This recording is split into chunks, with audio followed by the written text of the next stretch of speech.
Good morning, everyone. This is Senior Mark Zhang. Today, our group are going to speak about PT failure. First, how we developed our method.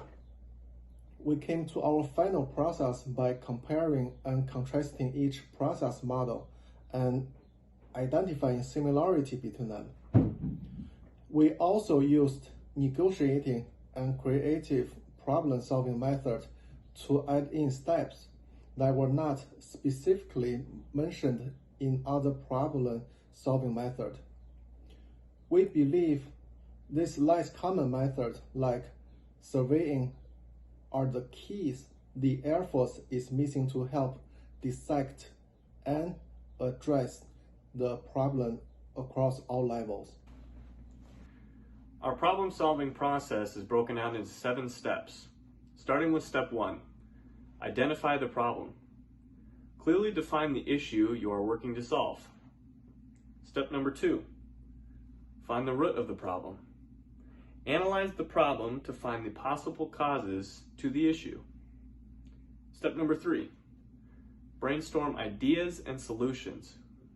Come up with multiple broad ideas. Step number 4. Survey and collect data. Go around asking for feedback from people who will be affected by the upcoming changes.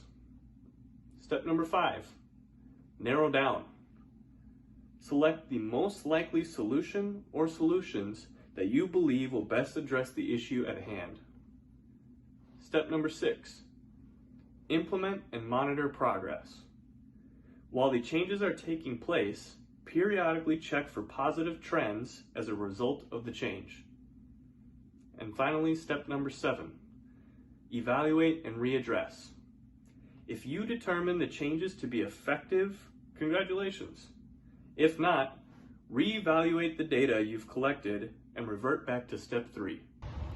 Hello, my name is Senior Emma Militant, and today I'll be discussing a problem that we are currently facing in today's Air Force, which are low PT scores. Our group chose this topic because it has been an ongoing issue that not only affects people's careers, but also their mental health. We all know that working out is good for releasing endorphins that not only boost confidence, but how you perform. And a failed PT test can hurt a person's career, especially if you fail it more than once. Most people in the Air Force work a 9 to 12-hour shift. Depending on your AFSC, you could be a maintainer who skips lunch from time to time because you have an in-flight emergency or a red ball, or an analyst like myself who sits at a desk running and crunching numbers for 9 hours straight, and by the time your shift ends, you're just mentally exhausted and want to go home, lay down, have a glass of wine. Either way you spin it, failed PT tests are very common in the Air Force, and we want to fix it. For example, in BMT and tech school, I witnessed a lot of airmen improve on their tests, whether it was the cardio endurance or muscle fitness portion. We can identify that most airmen enjoy working out as a group, and you'll see the results by the improved scores across the 3 PT tests taken within those 2 months that were at BMT. Some people like group PT for the encouragement, the motivation, or just simply because it boosts morale and commodity as a whole. Considering the current situation every American is currently facing with this pandemic, we face many barriers, which inevitably takes a toll on a person's well-being. So at this point, our team has already laid out the process that we developed for problem solving and the issue at hand that we're trying to address. Now I'll be getting into the application of our process. Step 1, identifying it, will be catching the downtrend in PT scores for the past few years. Step 2, finding our root causes that we've discovered have been high stress being number 1. High stress leads to poor PT, poor physical health, and that leads to poor PT scores on tests. A lot of our jobs are very high tempo, and that job kind of follows you home, leads into your personal life, leaves you drained, not wanting to work out. In addition to not wanting to work out, some people might not have the time to work out. Some of us work 12-hour shifts. That does not include our commute, our families, our prior engagements, and our chores we have to complete once we get home. Another big issue that we're having is lack of accommodations on base.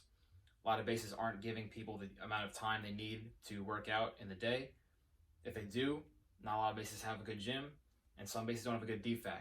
In addition to the bad DFAC, they'll have unhealthy food choices in that DFAC. So people might skip the healthy choices because they're not very appetizing, and they'll jump to more familiar unhealthy foods like cake, mac and cheese, chicken tenders.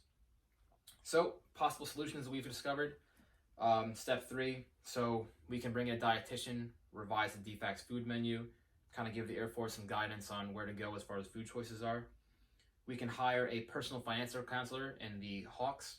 Hawks Health and Wellness Centers often have guidance counselors, financial planners, so why not add a physical fitness monitor or a physical fitness coach in the Hawk as well. In addition to that, we can suggest commanders take full advantage of AFI 362905, paragraph 2-12, which says that commanders have a discretion to allow airmen to work out during UTAs and scheduled training time. In addition to that, it's supposed to be inclusive to a healthy lifestyle and promote healthy choices.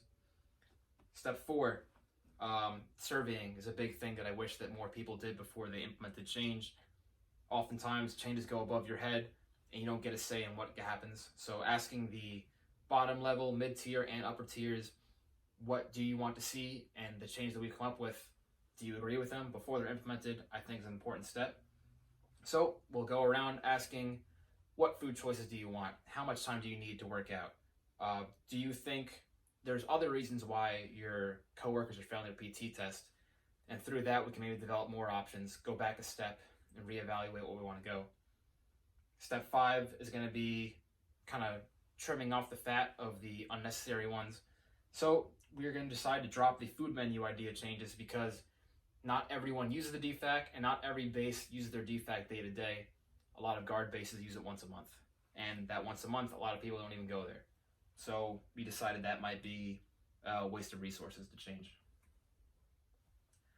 Step 6 is going to be implementing and monitoring our process. I would go and brief the commander for a need for a personal fitness coach or a fitness counselor in the Hawk, and freedom to work out in our downtime. Even though we work a lot of 12-hour shifts, a lot of those 12-hour days sometimes do have downtime. And if an airman is caught up with CBTs, they're green, they're ready to deploy, there should be no reason why they can't use that downtime to work out. And instead of bothering a commander, they can maybe bother their shop supervisor and say, hey, I'll carry a radio. If you need me, I'll drop what I'm doing, and I'll come right back to work. So, assuming the commander agrees, we will monitor PT scores, see if the trend is actually changing in the favorable direction that we want, and then we'll go around collecting feedback a second time, asking, hey, are these changes working? Can we do anything better? And is it impacting airmen all across the board in the way that we expected it to? Finally, evaluate our situation, take the combined data from our feedback and the data that we're getting from our PT scores, and if that problem is solved, then we're good.